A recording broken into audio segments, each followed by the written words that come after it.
வணக்கம். இரவு நேர பிரதான செய்திகளினூடாக நர்மதா சிறில். முதலில் தலைப்புச் செய்திகள். உயர்தர பரீட்சை பெறுபேறு வெளியாகும் காலம் அறிவிப்பு. சுகாதார தரப்பினர் பொதுமக்களுக்கு விடுத்துள்ள அறிவுறுத்தல். பேருந்துகள் சேவையில் ஈடுபட்ட போதிலும் பயணிகளின் எண்ணிக்கை குறைவு. உக்ரைன் மீது ரஷ்ய ஏவுகணை தாக்குதல், 32 பேர் பலி. இனி விரிவான செய்திகள். 2024 ஆண்டுக்கான காப்போத உயர்தர பரீட்சை பெறுபேறுகள் ஏப்ரல் 20 பின்னர் வெளியிடப்படும் என்று தகவல் வெளியாகியுள்ளது. குறித்த விடயத்தினை பரீட்சைகள் திணைக்களம் அறிவித்துள்ளது. அத்துடன் ஏப்ரல் 20 முன்னர் பரீட்சை முடிவுகளை வெளியிட திணைக்களம் திட்டமிட்டிருந்ததாக குறிப்பிடப்பட்டுள்ளது. எனினும் பல நடைமுறை சிக்கல்கள் தாமதத்தை ஏற்படுத்தியதாக பரீட்சைகள் திணைக்கள வட்டாரங்கள் தெரிவித்துள்ளன. கடந்த ஆண்டு நவம்பர் மாதம் நடைபெற்ற பரீட்சையில் மொத்தம் 3,31,185 பரீட்சார்த்திகள் தோற்றியிருந்தமை குறிப்பிடத்தக்கது. சித்திரை புத்தாண்டு காலத்தில் ஏற்படும் விபத்துகளில் இருந்து பாதுகாத்துக் கொள்ளுமாறு சுகாதார தரப்பினர் பொதுமக்களை அறிவுறுத்தியுள்ளனர்.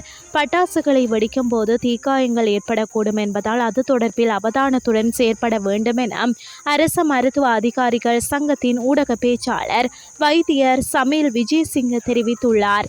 இதேவேளை புத்தாண்டு காலங்களில் சிறுவர்கள் விபத்துக்கு உள்ளாவதை தவிர்ப்பதற்கு போதிய முன்னெச்சரிக்கை நடவடிக்கைகளை எடுக்குமாறு கொழும்பு சீமாட்டி ரிச்வே வைத்தியசாலையின் வைத்திய நிபுணர் தீபால் பெரேரா தெரிவித்துள்ளார்.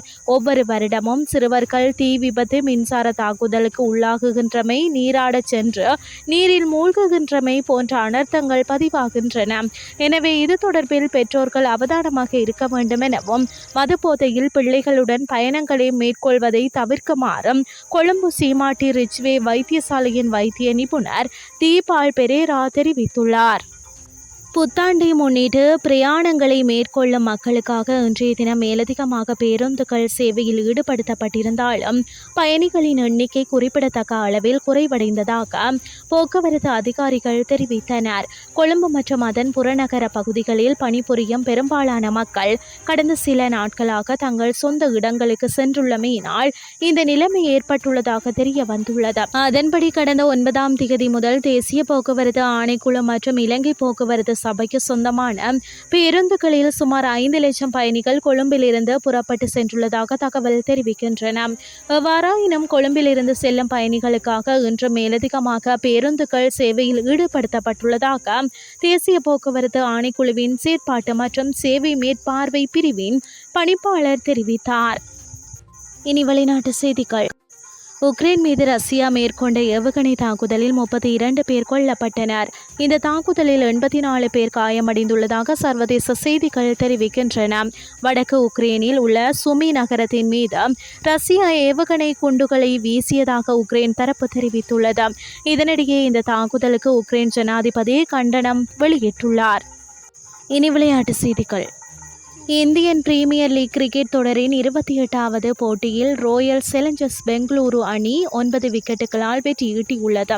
இந்தியன் பிரீமியர் லீக் கிரிக்கெட் தொடரின் 28வது போட்டி இன்று நடைபெற்றது. இந்த போட்டியில் ராஜஸ்தான் ராயல்ஸ் அணியும் ராயல் சேலஞ்சர்ஸ் பெங்களூரு அணியும் பல பரீட்சை நடத்தின. நாணய சுழற்சியை வென்ற பெங்களூரு அணி முதலில் களத்தடுப்பை தேர்வு செய்தது. இதன்படி முதலில் துடுப்படுத்த ஆடிய ராஜஸ்தான் ராயல்ஸ் அணி நிர்ணயிக்கப்பட்ட 20 ஓவர்கள் நிறைவில் 4 விக்கெட்டுகள் இழப்பிற்கு 173 ஓட்டங்களை பெற்றுக் கொண்டது. 174 ஓட்டங்களை வெற்றி இலக்காக கொண்டு பதிலுக்கு துடுப்படுத்த ஆடிய பெங்களூரு அணி 14.3 ஓவர்கள் நிறைவில் 1 விக்கெட்டை மாத்திரம் இழந்து 175 ஓட்டங்களை பெற்று வெற்றி ஈட்டியது.